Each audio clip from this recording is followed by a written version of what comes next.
விவகாரத்தை மனதிலே வைத்துக் கொள்ளுங்கள் என்று கேட்டுக்கொள்கிறேன். என்னன்னா, நம்ம நிறைய அல்லாஹ்விடத்துல பாலஸ்தீனத்திற்காக பிரார்த்தனைகள் செய்து கொண்டே இருக்கிறோம். அவ்வளவு பிரார்த்தனைகள் செய்கிற போதும் இன்னும் யுத்தம் நிற்கவில்லை என்கிற ஒரு பார்வை ஒரு சில சகோதரர்களுக்கு இல்லாமல் இல்லை. ஒன்றை புரிந்து கொள்ளுங்கள், பாலஸ்தீனத்திற்காக நாம் செய்கிற பிரார்த்தனைகளை அல்லாஹு தாலா கைவிடவில்லை, அல்லாஹு தாலா மறுதளிக்கவில்லை, ஏற்றுக்கொள்கிறான் என்பதை நாம் புரிந்து கொள்ள வேண்டிய பல அற்புதமான சந்தர்ப்பங்களை நாம் தாண்டி போய்கொண்டே இருக்கிறோம்.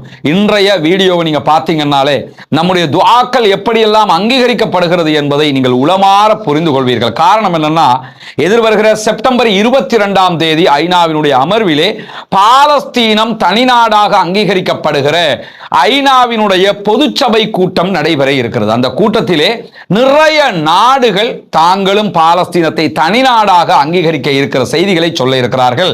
பிரான்ஸ் அண்ட் சவுதி அரேபியா இணைந்து இந்த பொதுச்சபை கூட்டத்தை கூட்ட இருக்கின்றன.